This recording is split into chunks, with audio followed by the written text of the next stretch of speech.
Assalamualaikum warahmatullahi wabarakatuh.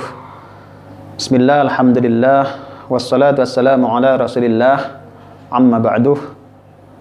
Kaum muslimin rahimakumullah, para ulama menjelaskan kepada kita bahwasanya seorang bisa sakit itu bisa menjadi sakit gitu. Itu sebabnya ada 4 setidaknya. Yang pertama adalah karena salah kebiasaan. Jadi seorang bisa sakit itu karena salah kebiasaan. Misalkan salah kebiasaan makan, salah mengatur jam-jam makan, mungkin terlalu sering atau bahkan terlalu jarang, sehingga perut dalam keadaan kosong terlalu lama. Atau juga seseorang yang terlalu sering makannya sehingga kemudian perutnya tidak pernah ada jeda untuk mengolah makanan dengan baik. Ini jadi penyakit. Contoh lain kebiasaan adalah kebiasaan istirahat. Misalkan seorang bisa sakit karena istirahatnya tidak teratur. Istirahatnya yang seharusnya 1 hari setidaknya ada 6-8 jam seorang beristirahat, tetapi karena terforsir sedemikian lupa, ditambah lagi kemudian suka begadang, ya, jadilah dia menjadi sakit. Ini adalah salah kebiasaan. Jadi salah dalam mengatur kebiasaan istirahat. Bisa juga salah kebiasaan dalam berpikir. Misalkan seorang bisa sakit karena dia ngatur kapasitas pikirannya ini tidak teratur, overload, ya.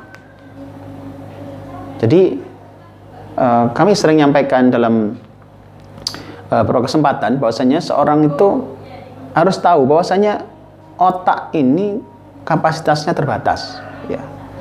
Maka agar otak ini berjalan dengan baik itu harus dipilah-pilah, harus selektif. Mana yang boleh masuk ke otak, mana yang enggak, ya. Jangan semuanya dimasukkan otak atau semuanya sama sekali nggak pernah masuk ke otak. Jadi harus selektif. Anggaplah kami contohkan misalkan Bapak Ibu jamaah punya kulkas misalkan. Kulkas itu tentu kita sangat berharap awet, ya kan? Kulkasnya tidak mudah rusak. Maka kita harus tahu kulkas itu kapasitasnya terbatas. Maka jangan segala-segala dimasukkan, ya, biar nggak cepat rusak. Misalkan kita ada buah-buahan, oke, masuk. Ini kan ada daging, boleh masuk. Telur boleh masuk. Sandal, stop, jangan, ya kan? Kenapa? Karena ini merusak nanti. Jangan semua dimasukkan, ya kan? Mungkin sampah, mungkin apalagi, jangan, ya. Sama otak kita begitu. Jadi jangan semua dimasukkan. Maka kalau ingin terjaga kesehatan kita, jaga otak kita tidak semua dimasukkan. Ya, kami sering menyampaikan juga ada namanya informasi sampah, ya. Informasi sampah itu informasi yang kalau kita ngerti nggak untung, kalau kita nggak ngerti nggak rugi. Banyak informasi sampah.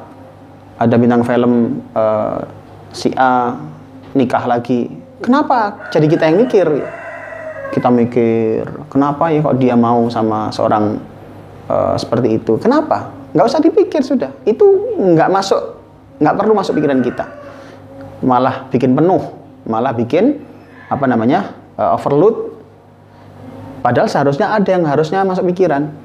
Kita mikir bekal kita hidup nanti setelah kematian, nanti hidup setelah di dunia ini, ya. Kita mikir bekalnya gimana, cukup nggak kita hidup di dunia sekian tahun aja kita butuh bekal. Jangankan bicara tahun, bulan, atau sehari 2 hari aja kita di bumi ini butuh bekal kita. Nggak ada bekal, nggak bisa makan, gimana? Bayangkan kemudian di akhirat nanti. Bayangkan ketika di alam barzah saja kita sudah lebih lama lagi. Lihat orang-orang yang Bapak Ibu kita sudah meninggal. Dulu meninggalnya usia kisaran 60 misalkan. Sampai hari ini sudah berapa tahun beliau di sana? Jangan-jangan sudah lebih dari umurnya. Sudah lebih dari 60 tahun. Artinya bisa jadi lebih lama hidup di alam barzah itu sendiri. Padahal itu belum masuk akhirat. Di akhirat berapa lama lagi coba? Ini butuh bekal. Nah, disinilah yang kemudian perlu kita hati-hati. Kenapa? Karena kalau kita salah dalam menit ini, maka bisa jadi menjadi penyebab seseorang bisa jadi sakit. Ya, semoga manfaat kuliah singkat terapi Al-Quran ini untuk kita semuanya. Wassalamualaikum warahmatullahi wabarakatuh.